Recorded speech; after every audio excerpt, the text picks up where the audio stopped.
Uh, we will be having the fireside chat right now, and after that, we will be having a very, very engaging panel discussion as well. What I need to request all of you is that please kindly remain with us right till the very end. There will be special networking over high tea, and that's specially curated for all of you. That's at the end. And also, I request everybody, those who have not yet filled in their feedback forms, please kindly fill in the feedback forms and keep it ready. Only after the feedback forms are filled in and submitted will everything from today's event be sent to you over Google Drive. In case you miss out on filling the feedback form, then you won't be receiving the Google Drive link having all the details from today. So that's a gentle reminder to everyone. Please kindly fill in the feedback form. And at the end of the event, please collect your goodie bags as well from the pre-function zone outside in the registration counter. All right, so right now it's time for the first fireside chat, and this is going to be on redevelopment beyond residential, the untapped commercial gold mine in Mumbai. I'll repeat the topic for the fireside chat. This is about redevelopment beyond residential, the untapped commercial gold mine in Mumbai. Joining me over here are two incredible people. Our distinguished guest for this fireside chat is a respected business leader who has played a significant role in shaping India's commercial real estate landscape. He currently serves as the managing director and CEO of Raheja Group's commercial real estate division and its residential arm, Raheja Corp Homes. He has been driving force behind landmark developments, including the iconic Mindspace brand, premium residential designations, and transformative real estate platforms. His strategic leadership has played a pivotal role in creating benchmarks across commercial, residential, and retail real estate. Ladies and gentlemen, may I please welcome on stage Mr. Vinod Rohira to please join me over here. Can we have a big round of applause for Mr. Rohira? Thank you so much, sir. Pleasure to have you over here. Thank you. बहुत बहुत शुक्रिया. Thank you. I'll request you to take the seat over here at this corner. Yeah, this one. Social media का ज़माना है, aesthetics important है, photo के हिसाब से सब बैठेंगे तो अच्छा लगेगा. So thank you so much, Mr. Rohira. I'm now going to be calling upon stage the esteemed managing partner, Veekay Associates Realty LLP, and member of South MetroCity Association of Realtors, Smart. The smart way, like I say. He brings with him decades of rich experience in real estate advisory and investments. Ladies and gentlemen, through Veekay Associates, he has pioneered a specialized approach towards real estate investment solutions, guiding investors, developers, and corporate clients across diverse opportunities. He's known for his strategic insight, transparency, and commitment to value creation, and has built strong, credible relationships with leading stakeholders in the industry. Please join hands together in welcoming on stage Mr. Vinay Thakker. Thank you so much, sir. What a pleasure to have you. बहुत बहुत शुक्रिया. Thank you.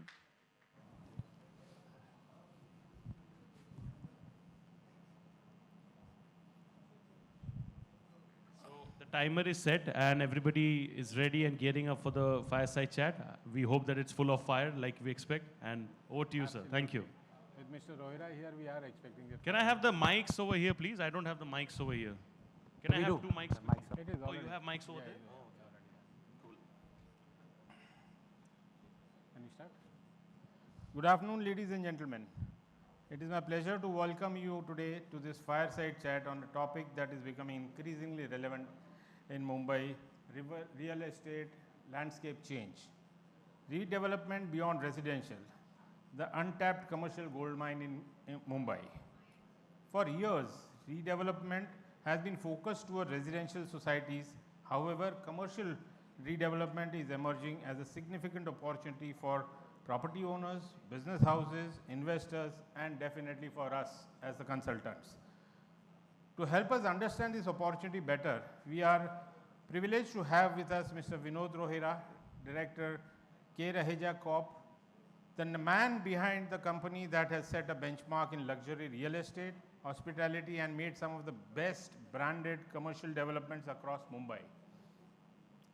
Mr. Rohira, I would like to start not with a question or a kind of a little more of a discussion whereby you can throw a lot of light on the changing scenario of real estate in Mumbai. A small question is, what is that you see that why the developers are now focusing more on commercial rather than residential? Are they? They are. That's what we feel that. I think it's always been counter-cyclical, but predominantly when prices are high and the demand is high, everyone rushes towards cash and carry, which is residential real estate. In the last 10, 15 years, I've seen commercial real estate probably consolidate 90%. It's not happened in that scale in residential real estate. 3, 4 reasons for that. I mean, earlier, if you took a 2-acre property, you were building 2 lakh, 3 lakh, 4 lakh square feet on it. Now you can build 1 million square feet. So if you have to build 1 million square feet of office, you suddenly need 1,000 crores to put as grade A construction approvals. You have to capitalize the interest. Right. You pay for the land, and then you wait for 3.5 years before you start the first rent. How many players are willing to do that? That's true. So which is the reason why everyone's moved away. You either move to strata, which is not a smart thing for certain category of commercial real estate. There is demand for strata, but then those assets have to be designed differently. Okay. If you're designing and building to lease, they are very different assets. If you're designing and building to sell, they are very different assets. Okay. India still needs to mature where the strata buyer is an end user of that capable volume and size. It's happening now. In the next 10 years, you'll see a lot more of that. But till then, everyone's running towards residential, or they're willing to do commercial to strata, which is a bad idea if you want to really build on an asset and keep it. But there's always strata demand, so it depends on what you want to really do. Do you also see that there's a lot of oversupply as far as residential is concerned? And is that the reason why people are also trying to venture into commercials in that particular pockets? I don't think so. See, on paper, yes, it will start becoming visible that there's oversupply. But how much of that really gets built in the time frame at which you guys want it built? Less than 30%. If you see the last 3 cycles of 10 years, each time you've delivered between 30 and 35% of what was promised to get delivered on paper. Okay. So if you continue with that trend, you will continue to see not that kind of volume getting built in the time frame of the cycle. Okay. And in 10-year cycles, you have 7-year memory. The last 3 years, nobody remembers, and you make the same mistakes again and again.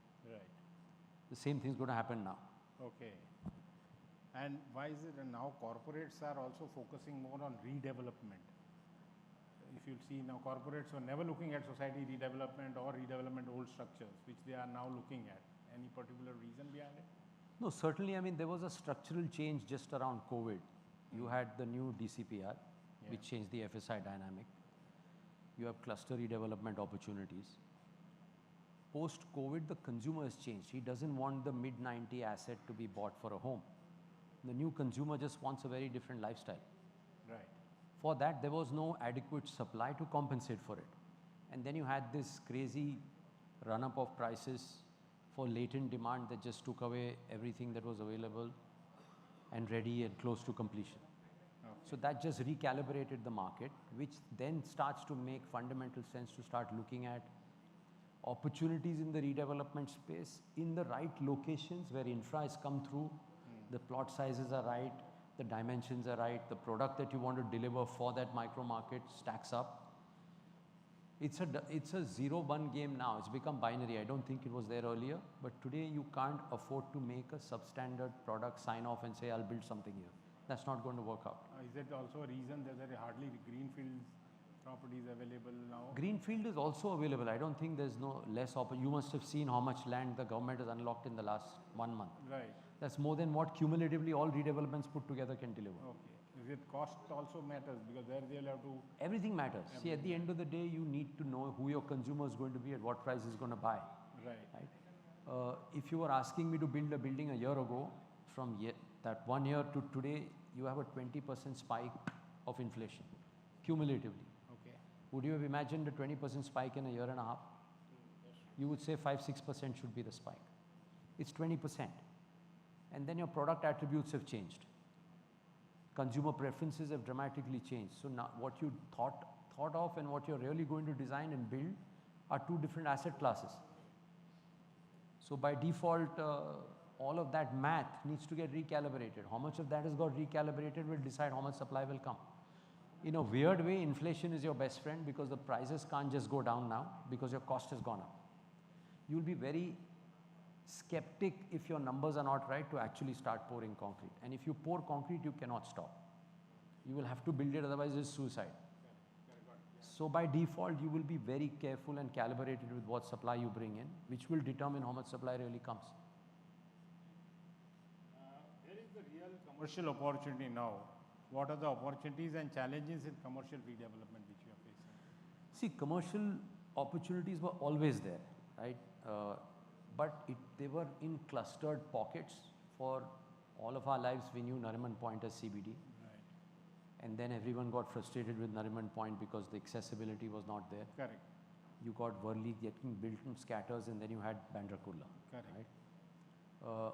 And then everything focused on that side. Then you had a suburban market of Andheri.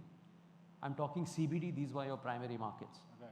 Rest of it was really the tech footprint. Bombay doesn't really score anywhere on the tech footprint compared to the rest of India.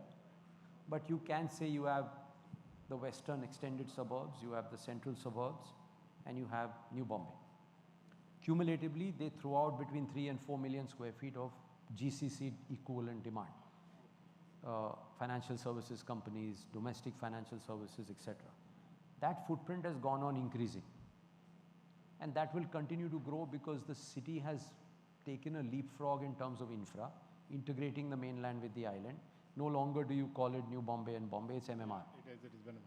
And then your housing boom that went towards that side, build the intellectual capital on that side for those areas to develop primarily for GCC.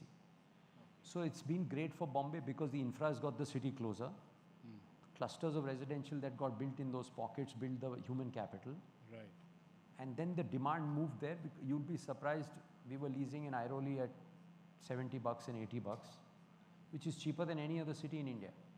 That's true. You have the top talent, you have infra, you have cheapest real estate.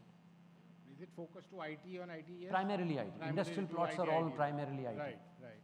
So do you think that's the way forward for ITES? So it's a combination of CBD office, ITES, data centers, and domestic demand for office. We've missed out on that piece. I think the next 10 years you will see a lot of domestic demand, even for back office and for front office. Okay, okay. What do you think about overall view on the REITs? What kind of opportunities and challenges do they present? So I think REITs is a very new and fresh product for India, but it's the most dominant investment class for commercial annuity real estate all over the developed part of the world. So if you look at US, you have almost $1.65 trillion worth of REITs. You have a jail REIT, you have hospital REITs, you have housing REITs, you have student housing. Name the asset that is annuity, you have a REIT. So in India, you just about started with 4 and 5 REITs, one of them being retail, rest of them are office REITs. So if you really want to participate in the annuity business, at the same time take away the growth and yet have liquidity available to you, then REITs is the best option. Is that the reason why most of the large developers are, instead of selling the product, they are leasing it out and then finally convert it into a REIT or something? See, REIT is a 5-year story, right? Those assets were built in the last 25 years. Okay. They were not built in the last 5 years. REITs came into play because of the legislative changes that took 5 years in the making prior to that. Okay. So we used to work on the REIT legislation from Singapore and the US and all of that and keep going to Delhi and explaining to them why India needs REITs, and then finally you had that legislation come into play. So because they gave you the tax advantage of dividend distribution tax-free, you were able to actually monetize, do the REIT. With a 95% of everything you earn every quarter, you get distributed as dividend. Okay. So it compulsorily ensures that you don't have any speculative capital to play around. You cannot buy land and speculate. Right. You have to have completed assets. Whatever is your net income has to be distributed. So it's a great asset for investors because you start getting a yield of net of tax 6%, which is phenomenal. And you get between a 6 and 8% annual growth. So you're looking at between 13 and 50% total return. Correct. Where will you get that? And you can even do a fractional kind of purchase, yeah. You can exit No entry, exit. in half an hour. Yes, exactly. Buy back in the next half an hour. Correct. And you're owning the top commercial real estate in India. That's true, that's true. Now what makes a redevelopment transaction commercially viable? How does a corporate developer like you evaluate a deal? Is it based on the plot size or the new DCPR benefits, 2034? It's a combination of everything. Combination. I mean, it's driven by who your consumer is. What is the market dynamic? What is the demand supply? Basis that you'll go and say, okay, this is the location that makes sense. This is where infra is going to come. This is where I would like to build for the future. It's like when we bought Siemens in Worli, Yeah. nobody was even looking at Worli as office, right? Absolutely. But we were confident of the metro and the coastal road. And we said both these will come, give or take a couple of years plus minus. And we realized that because of the sheer infinite FSI density of BKC, hit by the height cap, you're going to commoditize that product. You're not going to be able to make a product that's world class. Correct. Because you're densifying a plot, just keeping fire corridor of 6 meters and then stacking up. You're not going to build an office experience. Correct. Right? Correct. That's what BKC did. Infra didn't grow. Today you're seeing it getting cramped. The coastal right? road also It'll has have to go through its metamorphosis of infra if you want to revive BKC for the long term, right? Right. But it's got the infra coming, the metro rails coming, all of that is coming, so it's phenomenal. When we were building that Worli asset, people were laughing at us. And then COVID hit. Correct. They said, these guys have lost it. We actually poured concrete full speed because we realized nobody was bringing in supply.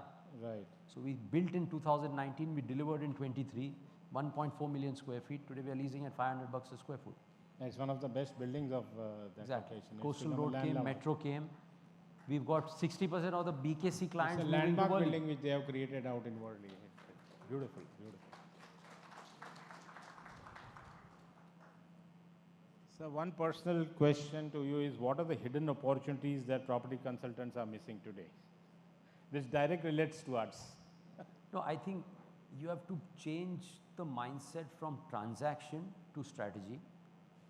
Okay. In my view, you have more data combined sitting in this room than all of us doing analysis. Okay. It's like you've picked up a micro market, if you're discussing Nariman Point, for Yes, example. yes. You can map that whole thing. You can know which plots are big enough to give a sizable asset, which will create a flagship commercial building. What is it that the tenants want? Okay. Which section will you go with? Will you go with 3319? Will you do an ITITES? Correct. What are the cost of premiums? You will know the math. There's no rocket science. Claude can do it for you, right? In 5 minutes, if you put the attributes, it will give you the Excel. Right. You don't need any rocket science to that. You know the knowledge. Then you know which asset classes make sense. Just chase that and say this is what it is. Then you go and deep dive, and then you have a strategic positioning where 60% of the hard work you've already done. Then you get that as a proposal and say this is a business idea. You're waiting for a brochure to go and market. That's not going to work anymore. Right. So if you pick on those opportunities, I think there's infinite opportunity to build. Now, what are the property consultants not seeing today that developers are actively scouting? Is it that old commercial societies that are sitting on gold mines? Or is it landlord-owned industrial estates? Do you see any future in those industrial estates to be converted into large commercials? Everything has an opportunity. You have to just study the micro market. I mean, today, why are we just thinking commercial or residential?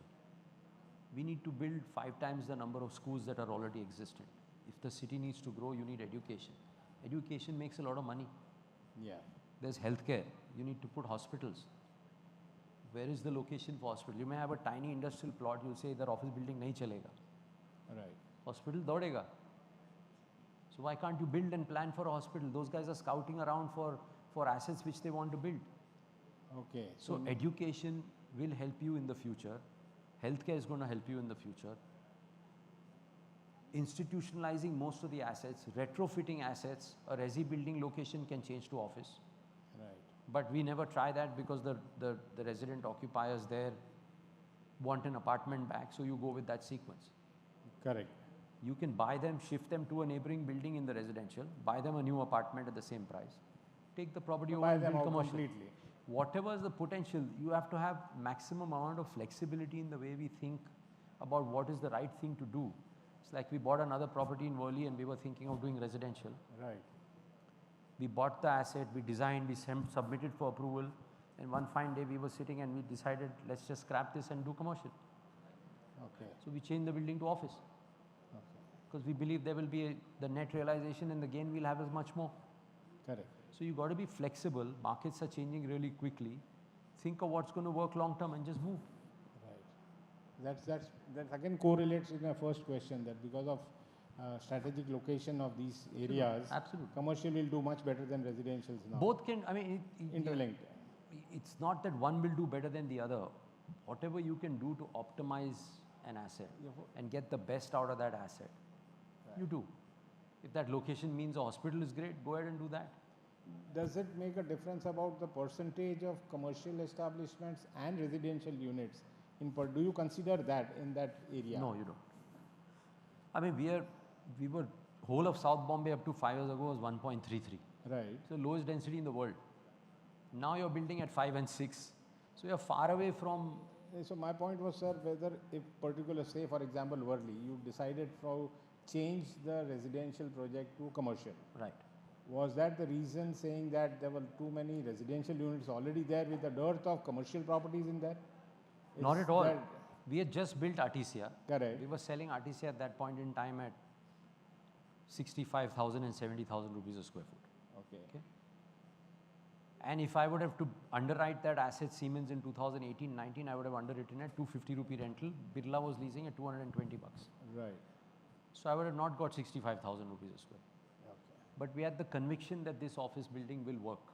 Okay. So we went and built office. Okay. Okay. Resi would have given me much higher money on the Excel. Yeah. Right. Got it.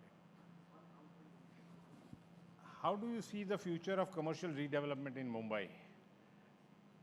Demand for branded office spaces? What kind of generally inquiries do you get for these kind of premium offices which you? So CBD office, if you look at the leasing footprint, the sweet spot is between 10 and 15,000 square feet per client.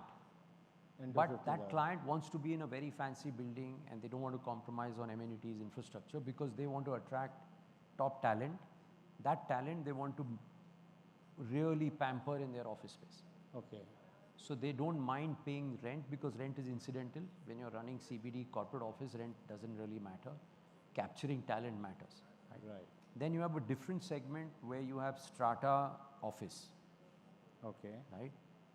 The strata office now in the last 6, 9, 12 months, you've seen traction between 5,000 square feet to 15,000 square feet. Okay. There are corporates that are willing to buy, most for their own offices, some for investment, Correct. right? But if the DNA of the asset is right, strata also works. Right. It really depends on what your direction or vision is when you're building that asset. Okay. Because your occupier for renting is very different from an occupier who's looking at strata. Both can't coexist. Correct. Correct. So doing both in the same space is Will not a not work, long-term no. success strategy. Okay. So these 10,000 square feet, 15,000 square feet large plate office spaces which you are designing, which kind of clients are mainly? Is that international foreign companies or there are Indian global giants also? It's a mix of both. That's a mix. It's a mix of Percentage both. wise, if you can just throw some light. Today, if you ask me to underwrite, I think it'll be 60-40, 50-50 both ways. Oh, okay. Yeah, So Indian companies are also aggressive in absolutely. taking this. Paying aggressive rents, wanting best office. They're able to You digest asked me kind this of 5 rentals. years ago, I would have told you 80-20, 20 Yeah. India, 80 global. But they are digesting these kind of rentals also. They're willing now. to pay. They want the best office for best talent. There is nothing available. Absolutely. Got it. Got it. What do you think about managed office and flexible workspaces? How far will that run? See, I mean, what is called managed office today used to be incubation earlier. We used to build large parks. In Yeah. that, by default, we would build 50,000, 100,000 as incubation. Correct. Today, what's happening is because of the uncertainty in the global environment, clients who want to put GCCs, for the first 2 years, don't want to spend on capex. Okay. They want to test the market. Earlier, you had the Fortune 500 companies. Now you have Fortune 1000, Fortune 1500, very large companies unheard of, which are coming into India for GCC. Okay. So they are working on this model where they're saying, you run the whole shop for me, including getting the employees and running the operations. Manage We'll everything. take it over from you 2 years later. That's what the Wipros, the Infosys, the TCSs do anyways. The Capgeminis, the Accentures, they do exactly the same thing. Okay. Some of the clients either want to run it on their own with a fully fitted out infrastructure, Right. and some want to outsource it on a build, own, operate, takeover model. That combination always worked even earlier, it's working even now, right? How much of is at the inflection point is the correct density? Time will tell. Right now there's a lot of speculative froth there. That industry will need some time to settle down. Okay. Okay. Okay. Fine. What are the general expectations of these large corporates while choosing this office spaces kind of selection? Any particular requirements as far as the norms are concerned, fire is concerned?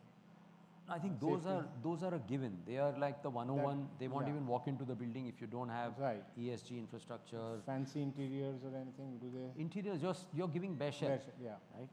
I mean, if you ask this question to the CEO 6-7 years ago, when you ask them what do you need, when we were designing our Ultimus, we asked them what the hell do you need in your Yeah, office? exactly. That's what my point was. They just said, make a decent lobby and give me a Starbucks. Make a decent lobby And give me a Starbucks. give me a Starbucks. That's okay. all they were expecting. Okay.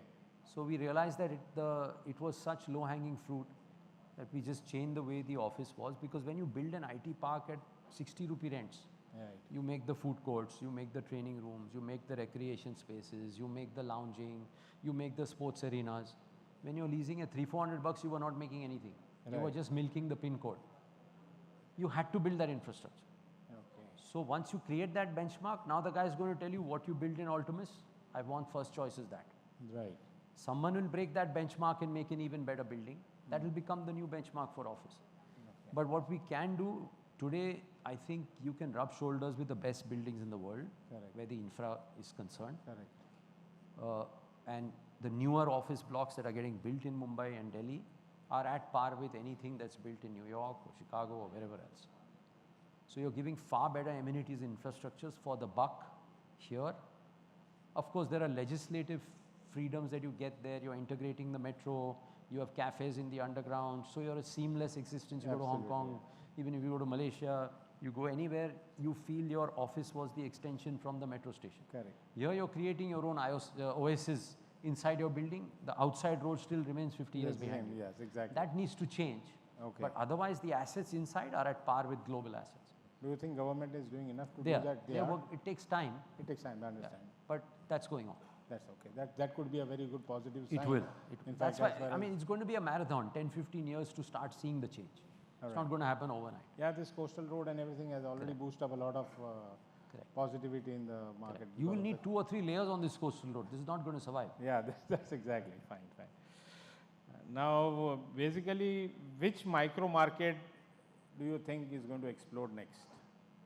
If you're speaking Bombay, or you speaking Bombay. See, you already have the roadmap of the infra that's getting built, right? You know where the talent pool lives.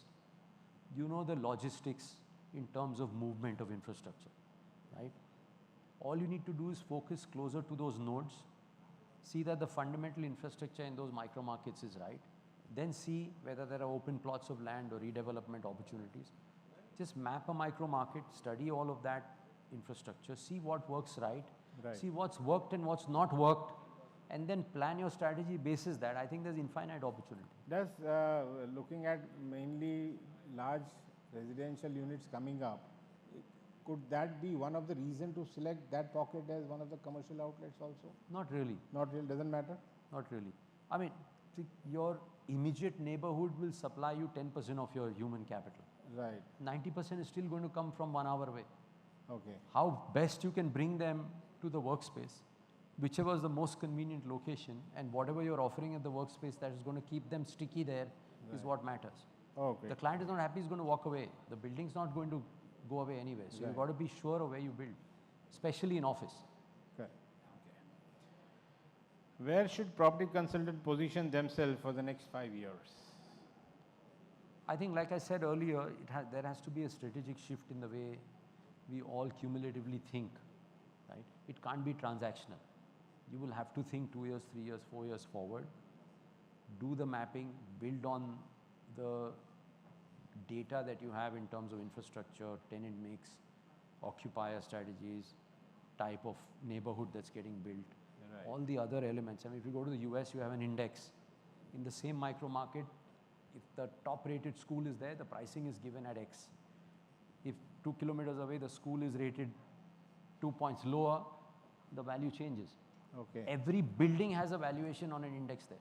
And it's driven by which hospitals are there, what schools are there, what is your connection to the highways, where is the infra that's building it. It's all mapped. You can just study that and build that here.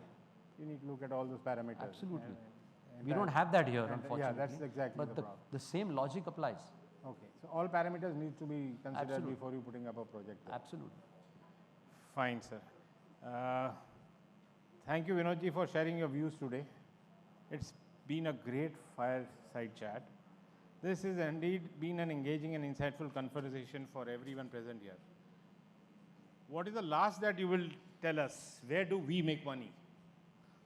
I think anything that is cumulatively good for the end consumer, the whole chain is going to make money. Right. If you don't have your end consumer in sight and you're not clear about the vision of what you want to build and what you want to sell, all of that effort is going to go waste. Okay, great. Thank you so much for your so much insight and knowledge sharing with you. And we can, in fact, anybody has a question or anything, we can look at that. So we'll be taking questions. We'll be taking about 3 questions. So I'll request you to raise your hand and we can pass the mic. Yes. Yeah, just pass the mic Hello. over there as well. You can ask. Yeah, hi Vinod. Hi. One thing I want to ask you is, which according to you are 2 good locations which will be upcoming for commercial in the next 5 or 10 years? Location-wise, Nariman Point is great, but I don't think the math stacks up still in terms of the return. Otherwise, locationally, that works, right? In terms of the math setting in. Sorry? In terms of the math setting in, which according to you are 2 upcoming locations? I mean, it's like this. Today, if you see what supply is coming in commercial real estate, is probably 7 to 8 times the demand annual. So you need to be careful about what you decide to build going forward from now. So if you're absolutely 200% certain of the location, of the type of product you can bring in, and all the other infrastructure logistics that I just mentioned, then build really fast, okay? Because inflation is your best friend. If those things don't stack up, don't waste your time and don't build commercial. Because it's a double-edged sword, can either cut you completely or give you all the return. It's not like Resi 19-20 aap bech doge. Commercial won't work like that. So I'll rephrase his question. Vinod, if you were to had an authority and tomorrow if you had to do a redevelopment of any 2 business districts, or let's say any 1 business district in Mumbai, which is that business district which you would redevelop for commercial real estate? You know, it's like this commercial real estate, like I said, is broken up into CBD, SBD, tech, and there's opportunity in all of these micro markets. So if it was CBD, I would build anywhere between Worli and Churchgate, for example, on the coastal road. If I got a sizable plot with great views, correct asset to be built, well connected to the nodule, I'd build commercial. Okay? If I had to build tech infra, I would go towards the suburbs further down, wherever the coastal road connects. Similarly, I would build in New Bombay and build for tech in New Bombay because that's really growing. Hi Vinod, Mac this side. How are you? Good. You mentioned about your Worli project. I think you are doing a commercial now, the upgrade one, if I'm. So any particular reason why you're changing into commercial? Is that a signal that Worli is now maturing more as a commercial real estate market and there is a big demand for commercial there? See, to us, Worli was always there, right? I mean, if you go to see Manhattan and you take Manhattan one end to the other, it's much more than BKC to Worli. Correct. And there you don't imagine 2 different locations. It's just one large volume.